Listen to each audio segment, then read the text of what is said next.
So story takes place in 2007. It was and still is the only paranormal experience I have ever had. I was working at a TV station in a small town. I'm not going to say which one, but you may be able to figure it out with the details I provide.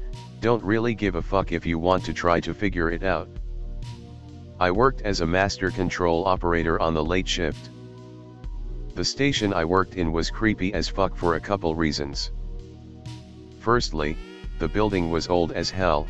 A lot of the structure of the building used for storage and the area where the transmitter was just in absolutely horrible condition.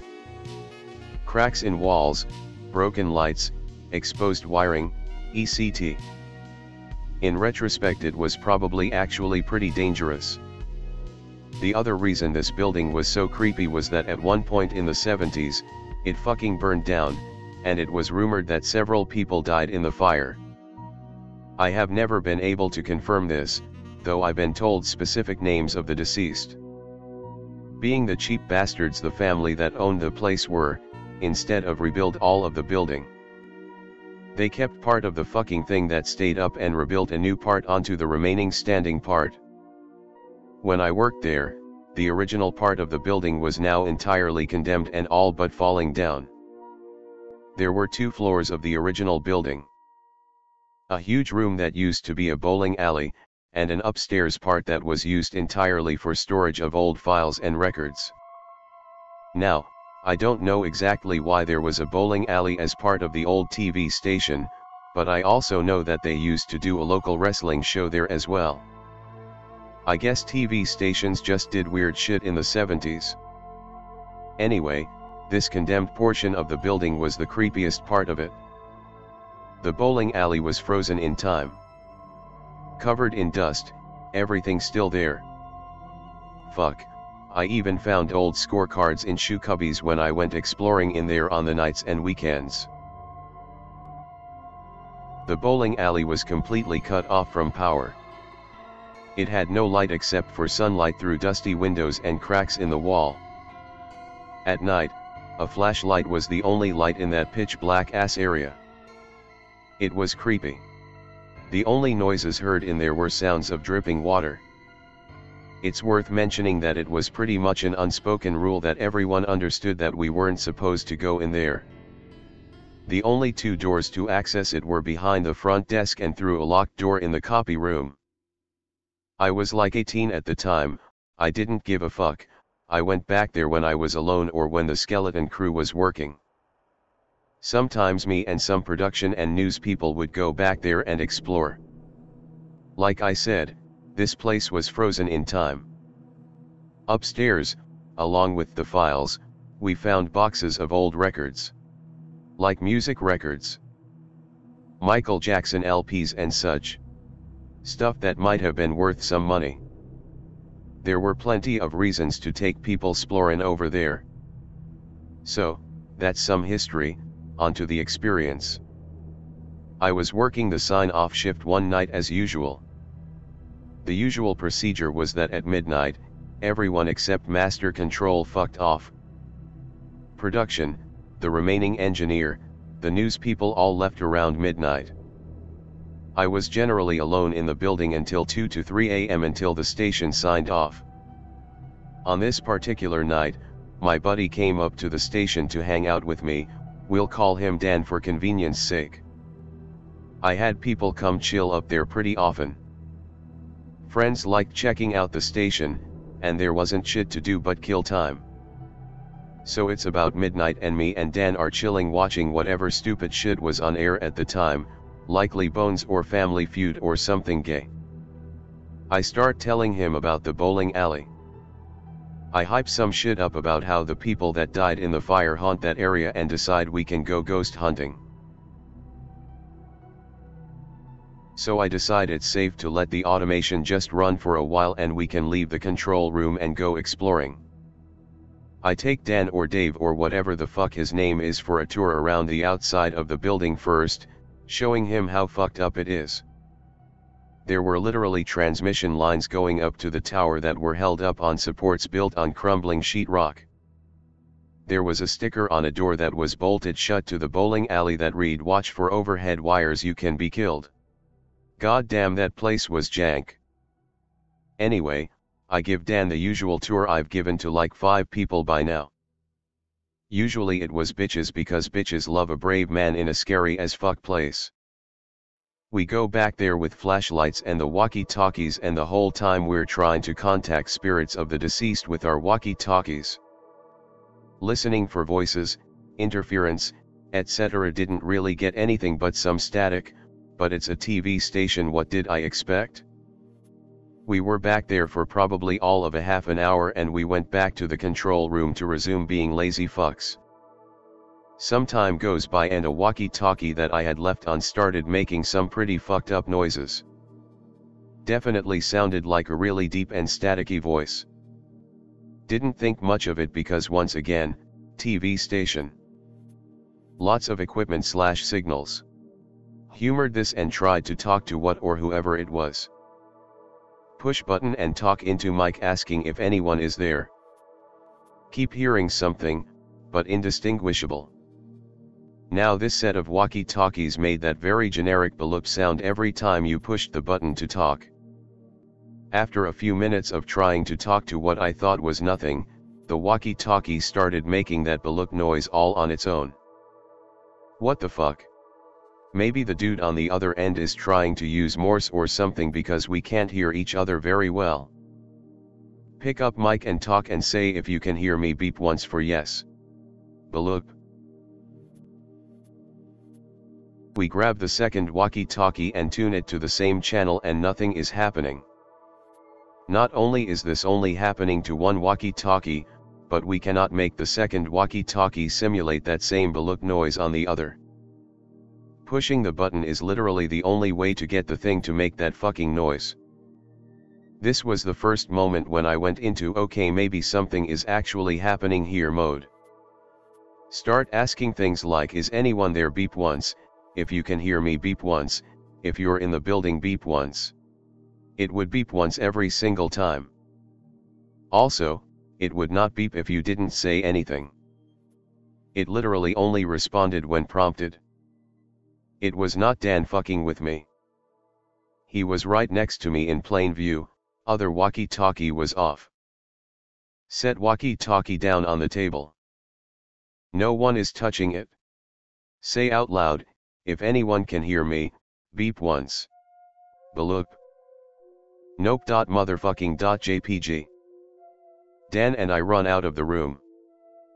We search the newsroom, studio, hallways, bathrooms, transmitter rooms, offices, parking lot, everywhere for people.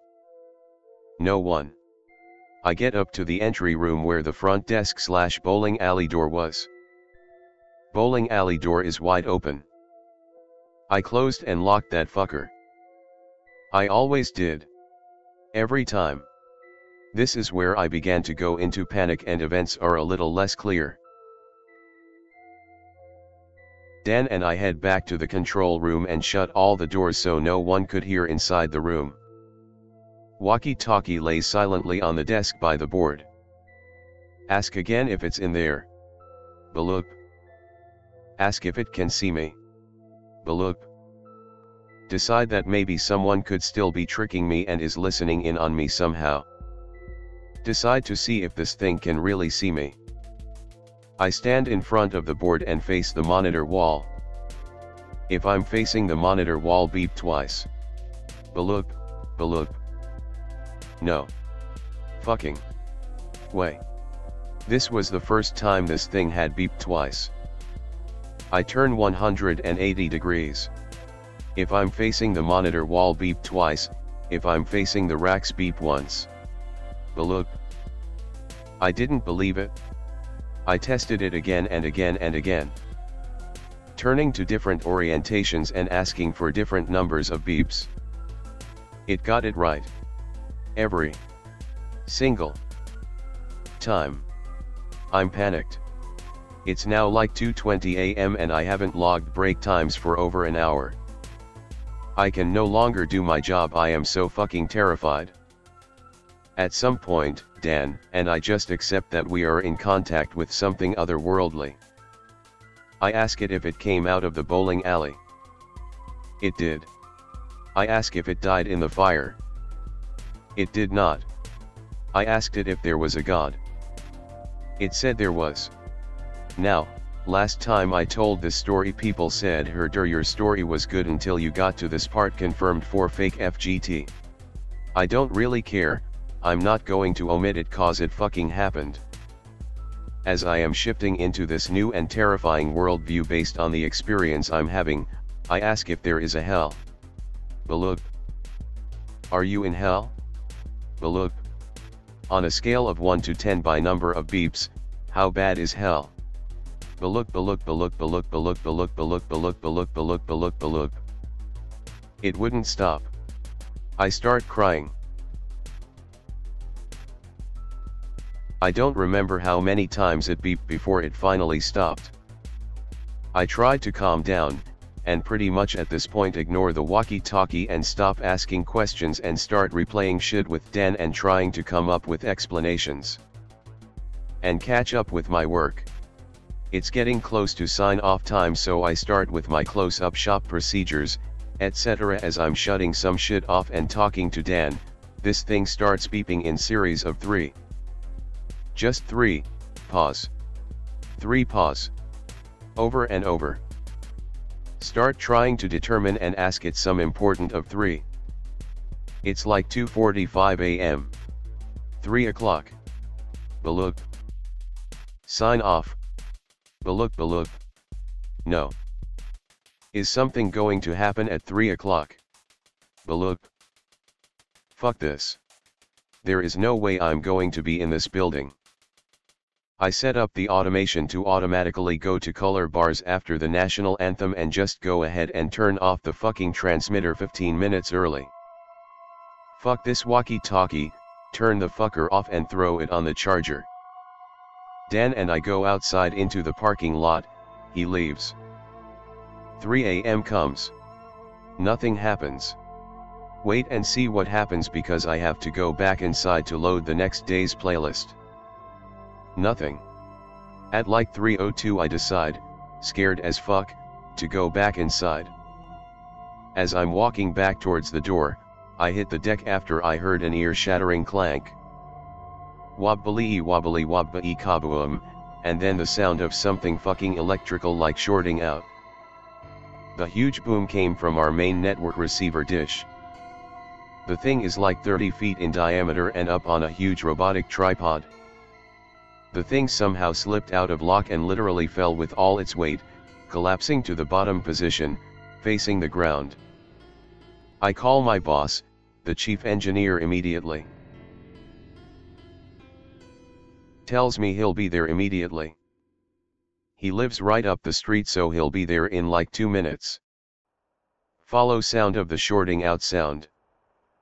Find that between the building the sheetrock wall, a fucking transmission line broke and is completely unrelated to the dish falling. That fucking sticker about overhead wires was not lying. Boss shows up. Tell him I was outside smoking when the thing fell. He proclaims, I have never seen anything like this before.